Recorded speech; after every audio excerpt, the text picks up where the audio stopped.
हमारे राजस्थान कॉलेज से शुरुआत की है इस प्रदर्शन की, और हम चाहते हैं कि पूरा राजस्थान कॉलेज के हर एक संगठन कॉलेज और पूरे 30,000 स्टूडेंट, जब तक वीसी साहब को वापस स्थायी रूप से नहीं रखा जाएगा, हम प्रदर्शन जारी रखेंगे और जोर शोर से करेंगे। इसका जिम्मेदार प्रशासन और सरकार खुद होगी। लोगों के द्वारा जो लॉबिंग बनाई गई है उनका काम रुक गया और जिसके कारण दबाव बना के इस्तीफा दिलाया गया है, वो चीज़ हम कतई बर्दाश्त नहीं करेंगे। वो चीज़ किसी भी स्टूडेंट के, किसी भी छात्र के ये गले नहीं उतर रही। अगर वीसी साहब स्वेच्छा से अपना इस्तीफा देते तो उनका अधिकार है, लेकिन उनको जो राजनीति पेच में उलझाया गया है और उस हिसाब से उनको इस्तीफा दिलाया गया है, ये चीज़ें हम कतई बर्दाश्त नहीं करेंगे। गवर्नमेंट की जो पॉलिसी है शिक्षा क्षेत्र में बनाओ, हमें उससे कोई दिक्कत नहीं है, लेकिन जहाँ शिक्षा जो छात्रों के भविष्य के साथ जो खिलवाड़ हो रहा है, और ये आदरणीय हमारे डॉक्टर देवस्वरूप जी हैं जो विश्वविद्यालय की शान और मर्यादा है, और उन्हें अपने कार्यकाल में इतना तुल्य योगदान दिया है, उनका मतलब बेवजह जोर जबरदस्ती से इस्तीफा दिया जा रहा है।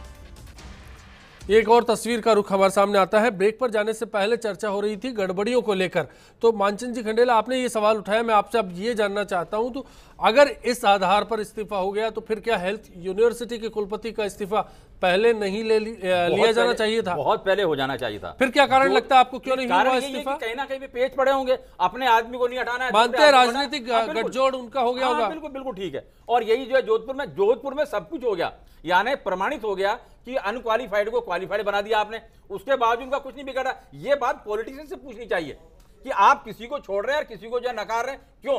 ये जो वास्तव में जो अभी तक जो ओरो बना रखा है ना कि राजनेता कुछ भी कर सकता है, ये बिल्कुल गलत है।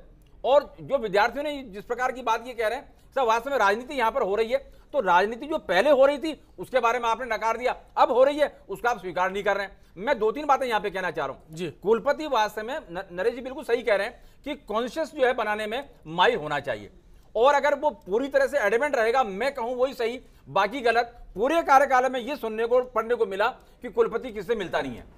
अब नहीं मिलने का क्या मतलब हुआ? सवाल ये आता है, लेकिन आपने ये सवाल भी उठाया कि पॉलिटिशियन से पूछना चाहिए कि उनकी विचारधारा क्या है, किसी के साथ न्याय और अन्याय की अगर बात की जाती तो इसका क्या फर्क हो सकता है। मैं बिल्कुल इसका जवाब लूंगा। निर्मल कुमार जी जयपुर से हमारे साथ जुड़े हैं, बताएं आपका क्या कहना है। हाँ सर, हेलो जी। हाँ सर, आवाज आ रही है? जी बिल्कुल सुन पा रहे हैं, बताएं। हाँ, मैं ये पूछना चाह रहा हूँ सर, आपकी चर्चा सुन रहा हूँ, मैं कर रहा हूँ कि ये जो क्या आपने विश्वविद्यालय में अध्ययनरत शिक्षक व छात्रों से भी चर्चा की है कि वो कितने संतुष्ट हैं? बिल्कुल हमने बात की है, लगातार जो राय आ रही है विश्वविद्यालय के छात्रों की राय हमारे बीच में है। नहीं, ये सर ये चर्चा कर रहे हैं, तो मैं ये पूछना चाह रहा हूँ कि ये जो यहाँ विशेषज्ञ बैठे हुए हैं, जी जी, यहाँ कोटा खुल्ला विश्वविद्यालय के कुलपति भी बैठे हुए हैं, वो ये चर्चा कर रहे हैं, तो मैं ये पूछना चाह रहा हूँ कि कोई आत्महत्या करने जा रहा है तो क्या उसको उसके हाल पे छोड़ देंगे? जी मतलब उसके शुक्रिया निर्मल कुमार जी बिग फाइट में आपका जुड़ने के लिए। दरअसल सवाल यही है कि अगर किसी ने इस्तीफा दिया तो सरकार क्या इस बारे में बात नहीं कर सकती? इस्तीफा मंजूर क्यों कर लिया गया? बिल्कुल ये सही है, सीधा ये एक मैच है, दर्शक की ये एक राय है। बिल्कुल सही उन्होंने पूछा है कि जब अगर कुलपति को हम इतना बड़ा मान रहे हैं, इतना बड़ा होता है और उसके ऊपर हम चर्चा कर रहे हैं 1 घंटे को उसने इस्तीफा दे दिया है, तो सरकार को कम से कम उससे पूछना चाहिए था कि भाई आपको क्या समस्या है। ये वार्ता नहीं हुई ना, ये एक संकेत है दबा हुआ। कुलपति ये कह रहा है कि मैं अच्छे पद पर जा रहा हूँ, उसको क्यों रोकना चाहिए? लेकिन ये एक बड़ा सवाल है कि किसी शख्स को 3 साल के लिए अगर लाया गया है, यूनिवर्सिटी की क्या स्थिति नहीं बिगड़ती इसके कारण? पुष्पेंद्र जी, 3 कुलपति अगर पूरा कार्यकाल किए बिना बीच में चले जाते हैं तो आपको नहीं लगता कि ये माहौल बिगड़ेगा यूनिवर्सिटी का? निश्चित तौर पे शैक्षणिक माहौल पे ही फर्क पड़ता है, विश्वविद्यालय के डेवलपमेंट पे फर्क पड़ता है, यूजीसी से ग्रांट्स आती है उन पर फर्क पड़ता है, और विश्वविद्यालय की साख पे फर्क पड़ता है। तो जो स्थितियां जैसे बता रहे हैं, कुलपति जी इस्तीफा खुद दे रहे हैं, लेकिन कहीं न कहीं कुछ पेच जरूर है। सरकार को बात करनी चाहिए, राज्यपाल को पूछना चाहिए, बुलाकर बात करनी चाहिए, उन कारणों को साफ करना चाहिए, आखिर क्या वजह है? ये ऐसा हमको मालूम नहीं है सर, हमको पता भी नहीं। पब्लिकली वो ये नहीं कहते, और वो ये कहते वास्तव में कि मैं व्यक्तिगत कारणों से जा रहा हूँ, तो उनसे बात होती है, लेकिन पब्लिकली वो कह रहे हैं कि नहीं मुझे कोई परेशानी नहीं है, मैं पदोन्नति पे जा रहा हूँ, मैं यूजीसी में जा रहा हूँ, तो फिर उसको क्यों रोकना चाहिए? नहीं, पर मेरे को एक बात समझ नहीं आई, सरकार ये कह रहे हैं कि सरकार तो सेंटर में भी वही है, वो कैसे सहयोग करेगी? अगर सरकार राजनीतिक कारणों से सहयोग नहीं करे, कोई व्यक्तिगत कारण हो तो मुझे मालूम नहीं, लेकिन अगर राजनीतिक कारणों से कह रहे हैं कि साहब मैं कोई दूसरे पार्टी को बिलोंग करता हूं या उसकी धारा से सिवा कोई और वजह भी नजर आती है तो आप बताइए वहां जाएंगे तो फिर वहां कैसे करेंगे? करते हैं तो बिलोंग क्यों करते हैं? फिर जब आपने मजे लिए तो आपको दंड भी भुगतना पड़ेगा, तो पहले मजे क्यों लिए आपने? वहां पे कैसे सहयोग करेंगे फिर केंद्र में? चलिए फिर यही बात आ जाती है, राजनीतिक आश्रय की बात आ जाती है। मैं राकेश जी आपकी पार्टी की राय जानना चाहूंगा। 2 कुलपतियों को लेकर जिक्र हो रहा है, देवस्वरूप और राजा बाबू पवार, दोनों को लेकर अलग अलग रुख क्या आपकी सरकार का रहा है? नहीं, सबसे पहले मैं स्पष्ट कर दूं कि जो राजस्थान विश्वविद्यालय कुलपति है देवस्वरूप जी, उन्होंने खुद ने इस्तीफा दिया है, किसी ने इस्तीफा उनसे मांगा नहीं है। लेकिन दबाव नहीं, दबाव कोई नहीं है इनकार सर, करेंगे? वो अपने आप को बताना चाहते हैं। आपने देखा होगा हबीब खान गोगान जो अभी आरपीएससी चेयरमैन आज वो छिपे हुए हैं, उन्होंने जो भी काम किए उनका नतीजा आज उनको भुगतना पड़ेगा। हो सकता है भविष्य में इन कुलपति जी को भी ऐसा ही भुगतना पड़े, इसीलिए ये समय पे इस्तीफा देके अपनी फाइलें बंद हो सकती है? कोई नियुक्ति दे रहा है तो क्या गड़बड़ी? सर नियुक्ति हो, चाहे वो टेंडर हो, चाहे विश्वविद्यालय में बहुत बड़ा बजट आता है। राकेश भाई आपको बता दूं, कोई अगर इस्तीफा देके जाता है और उसने इलीगलिटी की है तो वो बाद में भी आ जाएगी सामने। हाँ आएगी, और इसीलिए आदमी अपनी जिम्मेदारी छोड़ के जो आदमी जाता है सर, वो उससे स्पष्ट होता है, उस पर कोई दबाव नहीं है। जैसे आपने कहा कि सरकार को इनको बुला के बात करनी चाहिए। जिस तरह से राकेश जी तस्वीर को बयान कर रहे हैं, फिर क्या एनएसयूआई विरोध प्रदर्शन करके ये कैंपस का माहौल खराब कर रही है? क्यों कुलपति के समर्थन में? विश्वविद्यालय देखो, एनएसयूआई छात्र हितों के लिए लड़ती रही है हमेशा, और वो छात्र हितों के मद्देनजर ही प्रदर्शन कर रही है कि विश्वविद्यालय के कुलपति जी का जब कार्यकाल बचा हुआ है तो क्यों उनके ऊपर अनैतिक तरीके से दबाव बना करके इस्तीफा लिया गया। कहीं कहीं कोई झोल जरूर है, लेकिन राकेश जी इस बात को मानने के लिए तैयार ही नहीं कि ये दबाव का विषय। कोई दबाव कहा जा रहा है कि अनैतिक तरीके से दबाव डाला जा रहा है, वो खुलेआम कह रहे हैं कि मैं जा रहा हूं, प्रमोशन नहीं जा रहा हूं, देखो मैं अपने आप जा रहा हूं। सर आपने देखा होगा अभी अखबारों की सुर्खियों में फ्रंट के ऊपर कई चीजें भी आ रही है, तो उन चीजों को हम नगण्य नहीं कर सकते। दैनिक भास्कर के फ्रंट पे आज और हर पेपर के अंदर आज ये भी अखबारों में आ रहा है जी, इस ये पर भी नगण्य क्यों नहीं करते हम? बिल्कुल। और ऐसे अनियमित लोगों को हम, चाहे कुलपति हो चाहे कुलाधिपति हो, उसको हम जो है स्वीकार क्यों करना चाहते हैं? सवाल याद है, ये लोकतंत्र है मानचंद जी। लेकिन एक सवाल ये भी है कि जो आरोप लग रहे हैं, क्या आरोप साबित हो चले? नहीं, वो नहीं, साबित की बात नहीं कर रहा, लेकिन सवाल ये आता है कि आप क्यों कह रहे हैं मैं प्रमोशन में जा रहा हूं? जो प्रमोशन में जा रहे हैं सर, जब जांच होगी तो सब सामने आ जाएगा, लेकिन इनको अपना पद नहीं छोड़ना चाहिए। आप करा लीजिए जांच। हाँ, जांच होगी सर, इनके खिलाफ जो शिकायतें आएंगी। लेकिन आपको नहीं लगता, नरेश दादी जी, मैं आपसे ये जानना चाहता हूँ कि एक कुलपति के तौर पर क्या इस तरह की जांच, इस तरह के आरोप काम को प्रभावित करते हैं कि नहीं करते? आखिरकार क्यों अपने साख पर कोई सवाल खड़े करना चाहेगा? ऐसा है नहीं, ऐसा नहीं है। विश्वविद्यालय में जो नियम होते हैं बड़े लचीले होते हैं जी, और उसके इंटरप्रिटेशंस बड़े अलग अलग तरह के होते हैं। ऐसा नहीं जैसे जो, क्योंकि वह इसमें जो सरकार के नियम हैं वो अलग होते हैं, कुछ नियम विश्वविद्यालय के खुद के होते हैं, कुछ परिस्थितिवश उनको बनाने पड़ते हैं। तो इसलिए जांच तो हर कोई किसी भी कुछ भी बात में हो, आप कह दो जांच, आजकल आरटीआई है, आप किसी को कह दो एसीबी में दे दीजिए, उसको दे दीजिए जांच, कोई मना तो करता ही नहीं।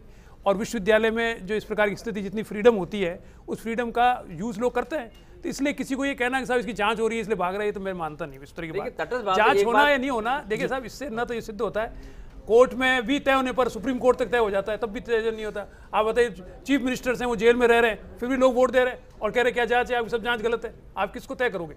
इसलिए वो नहीं, प्रश्न ये है सिंपल, जो मेरा इस एपिसोड से संबंधित हुई है कि एक कुलपति ने बीच में सिर्फ ऐसा लगा हमको कि साहब सिंडिकेट से उनकी किसी प्रकार से नहीं बैठ रही, ये मूल मुद्दा सामने आया, और तो कोई समझ में आया नहीं मुझे।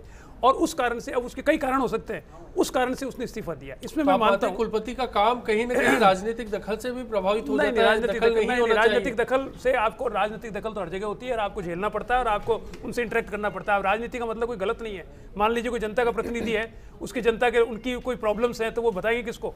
बताएंगे कुलपति को, बताएंगे। उसमें क्या दिक्कत है? उसमें क्या राजनीतिक दखल है? अश्विनी जी, आपने एक सवाल किया था आपको रजिस्ट्रार को बीच में हटाने से कुलपति नाराज है, ये क्या कुलपति जी का क्राइटेरिया है कि रजिस्ट्रार कौन रहेगा? ये सरकार सोचेगी कि रजिस्ट्रार किसको लगाना है, यदि वो सही काम नहीं कर रहे उनको कहीं और लगा दिया एक आदमी। लेकिन ये रिपोर्ट कैसे आएगी? ये भी एक बड़ा सवाल है। नाराज होने से क्या सरकार को तय करने का अधिकार है? किसी व्यक्ति में इंटरेस्ट यदि कुलपति दिखाता है, इसका मतलब उसका कोई न कोई इंटरेस्ट है कि रजिस्ट्रार रहेगा। रजिस्ट्रार आप क्या कहेंगे? मैं ये कहना चाह रहा हूँ कि इसलिए ये कुलपति, जो ये सिंडिकेट के साथ जो विवाद हुआ, जो मूल रूप से मेरे को समझ में आया, जिसके कारण से उनको ऐसा लगा कि अब वो विश्वविद्यालय चलाने में अपने असमर्थता व्यक्त कर रहे हैं, कि उनको लगा कि सिंडिकेट से बार बार उनको बात करनी पड़ेगी, इतनी एनर्जी लगेगी, वो समझ नहीं पा रहे अपनी बात, उसको समझा नहीं पा रहे किसी भी कारण से। तो इसलिए उन्होंने ऐसा सोचा होगा कि मैं जाना चाहता हूँ। देखिए, अब प्रश्न ये आता है इसमें कि साहब, ये सिंडिकेट के सदस्य, अगर कुलपति के बीच में विवाद है, तो ये कुलपति का दायित्व ज्यादा है सिंडिकेट के मेंबर्स के बजाय कि वह सिंडिकेट के सदस्यों को किसी प्रकार से मनाए, और अगर ऐसा नहीं मन रहा किसी भी कारण से, तो उसे फिर उसको पब्लिक करना चाहिए। कि साहब ये इश्यूज हैं, ये कमी रह गई आपके लिए ऐसे, इश्यूज कर बताने चाहिए, ये इश्यूज हैं, इस पे पब्लिक ओपिनियन आप पॉलिटिशियन को कहिए कि ये इश्यूज हैं जिस पर सिंडिकेट मेरे साथ पुष्पेंद्र जी आपकी राय क्या है? आप मेरा ये मानना है कि इसके अंदर सरकार की जो भूमिका है वो नकारात्मक रही है। निश्चित तौर पे विश्वविद्यालय का कुलपति के ऊपर कुछ भी परेशानी आती है, क्योंकि सरकार जहाँ होती है, आज सरकारी विश्वविद्यालय चाहे ऑटोनोमस हो, सरकार के कंट्रोल में है, तो सरकार को बुलाना चाहिए वीसी को कि भाई क्या बात है क्या नहीं है। फिर उसके बाद में भी अगर यहाँ के मुद्दे नहीं सुलझते हैं तो निश्चित तौर पे वीसी जाना चाहे तो जाए, लेकिन कहीं न कहीं सरकार की भूमिका एक बार बात होनी चाहिए। जी चलिए ब्रेक के लिए रुकेंगे, ब्रेक के बाद जब लौटेंगे आखिरी दौर में ये बात होगी, इसके क्या समाधान हो सकते हैं, कैसे राजस्थान यूनिवर्सिटी को 3 साल के लिए पूर्णकालिक जो कुलपति है वो मिल सकता है, और कुलपति के काम में कैसे दखल रुक सकती है, और कुलपति के अधिकारों में क्या इजाफा किया जाना चाहिए या फिर बंदिशें बढ़नी चाहिए। ब्रेक के बाद इसी बात को लेकर मोड़ पर बात करेंगे। हटाना नहीं चाहिए था और पूरा साल का कार्यकाल ही होना चाहिए था, इसमें से स्टूडेंट्स पे भी असर पड़ेगा और वो अपने आप पे मतलब 5 साल का अगर कार्यकाल पूरा होता तो उस पर अच्छा स्टूडेंट्स पे प्रभाव पड़ता। ये ऐसे राजनीति तो नहीं करना चाहिए शिक्षा के उसमें, और ये गलत है, मतलब इस तरह से हटाया है तो कुलपति को नहीं हटाना चाहिए, तो उनका कार्यकाल पूरा होना चाहिए तभी हटाना चाहिए। और इससे क्या है, बहुत से शिष्यों के उनके जो स्टूडेंट्स होते हैं उनके भविष्य में भी फर्क पड़ता है।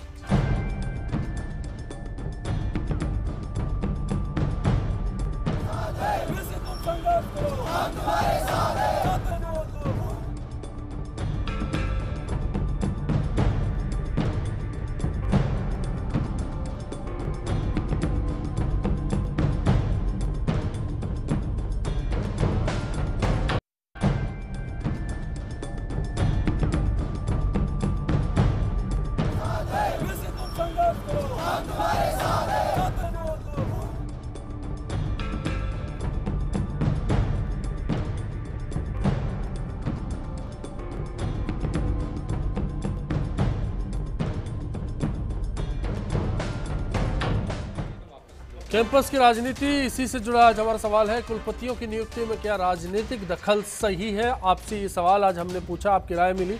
महज 28% दर्शक मानते हैं कि ये राजनीतिक दखल कुलपति की नियुक्ति को लेकर होना चाहिए, जबकि 72% दर्शक इस बात से इत्तेफाक नहीं रखते। ये राय हमारे सामने आ चली है जिसको लेकर बात की जा सकती है। मानचंद जी खंडेला, अब आप बताइए, राजनीतिक दखल के जरिए क्या कुलपति की नियुक्ति होनी चाहिए? दूसरा बड़ा सवाल, क्या कुलपति को अधिकार जो है ज्यादा दिए जाने चाहिए? आर्थिक अधिकार, जो मुद्दे हैं उनसे जुड़े अधिकार, तमाम तरह के फैसले जो यूनिवर्सिटी को लेकर ले।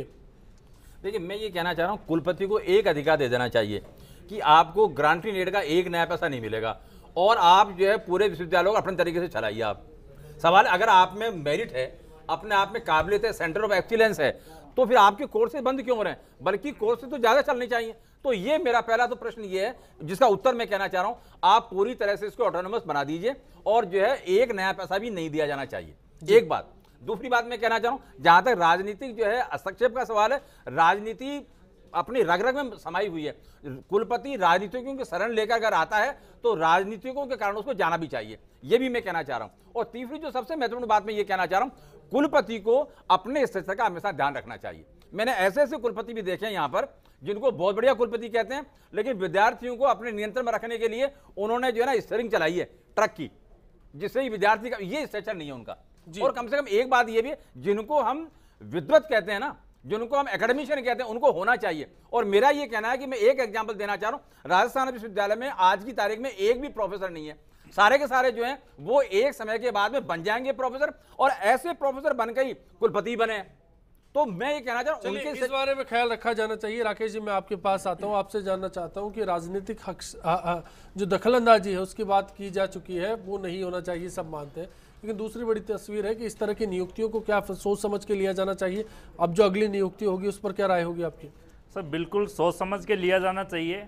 राजस्थान विश्वविद्यालय का कुलपति, सबसे पहले तो ये बात मैं कहना चाहूँगा कि सबसे पहले कुलपति विश्वविद्यालय के किसी प्रोफेसर, विश्वविद्यालय से जुड़े हुए किसी व्यक्ति को स्थानीय आधार पर होनी चाहिए, आप ये स्थानीय आधार पर होनी चाहिए, ताकि वो वहाँ की परिस्थितियों को समझ सके और विश्वविद्यालय के वो स्टूडेंट्स के हित में काम कर पाए। जो ये जॉइंट डायरेक्टर या यूजीसी का कोई भी अधिकारी यहाँ पे कुलपति बन के आता है, उसको विश्वविद्यालय की किसी चीज़ का पता नहीं होता है। आते ही वो अपनी राजनीति को सेट करने के लिए विश्वविद्यालय में गुटबाजी फैला देता है, लोगों को बांट देता है, स्टूडेंट यूनियन के कुछ लोगों को अपने साथ ले लेता है, क्योंकि उसको अपनी कुर्सी बचा के रखनी है ताकि उसके खिलाफ कोई बोले नहीं। ऐसे हालात वो पैदा कर देता है कि आने वाले टाइम में वो नया जो वीसी आता है उसको भी बड़ी परेशानी होती है। मैं कहना चाहूँगा कि विश्वविद्यालय का कुलपति वो स्थानीय हो और विश्वविद्यालय से जुड़ा हुआ व्यक्ति होना चाहिए। जी पुष्पेंद्र जी, जो तमाम तरह के विवाद इस कुलपति की नियुक्ति को लेकर जुड़ते हैं, इस्तीफे को लेकर जुड़ते हैं, आप क्या मानते हैं इसके बाद यूनिवर्सिटी में कहीं ना कहीं शिक्षा का जो माहौल है वो प्रभावित होता ही होगा? बिल्कुल निश्चित तौर पे प्रभावित होता है, और जो कुलपति की नियुक्ति है वो राजनीतिक न होकर के योग्यता के अनुसार होनी चाहिए। और भाई राकेश ने सही कहा, और स्थानीय जो हमारे काबिल प्रोफेसर्स व्याख्याता हैं उन लोगों को वरीयता देनी चाहिए, जिससे निश्चित रूप पर विश्वविद्यालय की साख भी बनेगी और अच्छे काम होंगे छात्र हितों में। जी, ये दखलंदाजी की जहाँ तक बात है वो पूर्णतः दूर हो जानी चाहिए। और कुलपति के अधिकारों को लेकर कुछ कहना चाहेंगे आप? बढ़ाए जाने चाहिए, कटौती की जानी चाहिए, क्या राय है? कुलपति के तो अधिकार सिंडिकेट वगैरह आपस में सरकारी स्तर पर बने हुए हैं, जो चल रहे हैं उन्हीं अधिकारों के मद्देनजर अगर विश्वविद्यालय चलता रहे तो भी कोई परेशानी नहीं आएगी। ये अधिकार काटना करना तो फिर वो राजनीति आ जाती है। डॉक्टर दादीच, मैं आपसे फाइनल कमेंट चाहूंगा कि पूरे इस सिनेरियो को देखते हुए आपकी क्या राय है, क्या तस्वीर होनी चाहिए, बेहतर माहौल कैसे बन सकता है यूनिवर्सिटीज का? देखिए साहब, एक कुलपति सफल है या असफल है, 1.5 साल रहा हो या 3 साल रहा हो, इसको अलग अलग दृष्टि से देखा जाता है। कई लोग मानते हैं कि एक कुलपति का कार्यकाल सफल इसलिए है कि समय पर एग्ज़ाम हो गए, किसी कोई मानते हैं जैसे कि सब क्लासेस सही से ढंग से लग रही है, कई मानते हैं बहुत से बड़े बड़े बिल्डिंग्स बन गई है। तो आप कुलपति के कार्यकाल को किस तरह से देखते हो, ये सबसे महत्वपूर्ण है कि सफल कौन है। बड़े बड़े शिक्षाविद हुए हैं, उनको लड़कों ने पीट दिया तो उनका साहब ये बड़ा ख़राब कुलपति था, तो क्या 5 साल बाद उसको अगर सोचते हैं हम तो क्या वो कुलपति ख़राब था या अच्छा था? मेरा मानना है एक विश्वविद्यालय एक विशेष प्रकार की संस्था है। जैसे रेलवे है, तो रेलवे का पहला दायित्व है कि ट्रेन सही टाइम पे चले। जिसको ट्रेन सही टाइम पे चलने के बारे में अगर वो चिंतित नहीं है तो फिर उसका रेलवे में होने से कोई मतलब नहीं, बाकी सब चीज़ें बहुत अच्छी हो चाहे उसमें। ऐसे विश्वविद्यालय में कुलपति वो होना चाहिए जो शिक्षा से जुड़ा हुआ हो जी। और यूजीसी ने भी ये कहा है कि मिनिमम 10 वर्ष का प्रोफेसर होना चाहिए, उसको कुलपति बनाना चाहिए। अब ये यूजीसी से स्वयं आए, इनको खुद ने यूजीसी के नियम बनाए हैं, तो इनको मना कर देना चाहिए था कि साहब इस नियम में तो मैं फिट ही नहीं होता, इनके लिए व्यक्तिगत बात करें तो। लेकिन ये मानना मेरा है कि विश्वविद्यालय में कुलपति प्रोफेसर होना चाहिए। अब हालांकि ये स्थितियाँ हो गई कि विश्वविद्यालय ऐसे बन गए जहाँ पर प्रोफेसर हो ही नहीं सकते। अब आपने पुलिस यूनिवर्सिटी बना दी, आपने पत्रकारिता यूनिवर्सिटी बना दी, आपने 50 तरह की और यूनिवर्सिटी बना दी जिसमें प्रोफेसर होते ही नहीं है। तो अब वो स्थिति भी खत्म हो गई है जो कुलपतियों की या विश्वविद्यालयों की 1950 और 60 के दशक में होते थे। आजकल विश्वविद्यालय भी अलग अलग तरह के हो गए, लेकिन राजस्थान विश्वविद्यालय जैसा ट्रेडिशनल विश्वविद्यालय जो राजस्थान का सबसे बड़ा और देश के पहले 10 विश्वविद्यालयों में आता है, उसमें मेरा मानना है कि विश्वविद्यालय का कुलपति की पहली शर्त ये होनी चाहिए कि वो एक विद्वान हो जिसको पूरे देश भर में जाना जाता हो। ऐसे आदमी को लाने का प्रयास करना चाहिए। वो 3 साल में सफल होता है या असफल होता है ये तो बहुत सी परिस्थितियों पर डिपेंड करता है, क्योंकि बहुत सी बातों से उसको जूझना पड़ता है, उसको आता भी नहीं है कई बातें। लेकिन कम से कम ऐसे विद्वान के होने से विश्वविद्यालय का जो नाम होता है दुनिया भर में, वो इस बात से नहीं होता। फैसलों में बदलाव किया जाना चाहिए, सोच, तस्वीर, तकदीर सारी रिक्रूटमेंट क्या हो गए, कि बिल्डिंगें कौन सी बन गई है, एग्जाम टाइम पे हो गई, ये बिल्कुल लोकल इश्यूज है। जो विश्वविद्यालय को दुनिया भर में जाना जाता है वो माना जाता है कौन से विद्वान वहाँ पर आए हैं, कितने लेक्चर्स हुए हैं, कौन से नए सिलेबस पढ़ाए जा रहे हैं, कौन से नए कोर्सेज क्रिएट किए जा रहे हैं, कौन से बड़े बड़े लोग जो विद्वान हैं वो आपकी तरफ आकर्षित हो रहे हैं। उसको इन सब बातों को करने के लिए आपको ऐसा कुलपति होना चाहिए जो कि इन विद्वानों को आकर्षित करता हो, जो स्वयं विद्वान की स्थिति में आता हो। अब ऐसे कुलपति आ रहे पिछले 10 साल से, जो विश्वविद्यालय में कुलपति उनको सेमिनार में बुलाओ, तो सेमिनार में बुलाओ तो वो सेमिनार में कहते हैं साहब सेमिनार में टाइम वेस्ट हो रहा है। अरे यार आप कुलपति हो, आप सेमिनार में नहीं होगे तो कौन आएगा? विश्वविद्यालय की जब तक छोटी समस्याएं खत्म नहीं होगी तब तक उनका ध्यान अपने विश्वविद्यालय को वर्ल्ड लेवल पे ले जाने की तरफ जाएगा। समस्या के लिए छोटी समस्या, चाहे गर्ल्स हॉस्टल की आप समस्या लो, चाहे आप विश्वविद्यालय कैमरे लगाने की बात। चलिए, ये एक राय आ चुकी है हमारे सामने, इस बारे में सोचा जाना चाहिए, समझा जाना चाहिए। यूनिवर्सिटीज की अगर बात है, शिक्षा की बात है, आने वाले कल की बात है, तो बेहतर तभी बनेगा। आज इस चर्चा में इतना ही। सभी खास मेहमानों का शुक्रिया अदा करेंगे। इसी उम्मीद के साथ आपसे विदा लेंगे कि आने वाला कल आपके लिए आज से बेहतर साबित हो। नमस्कार।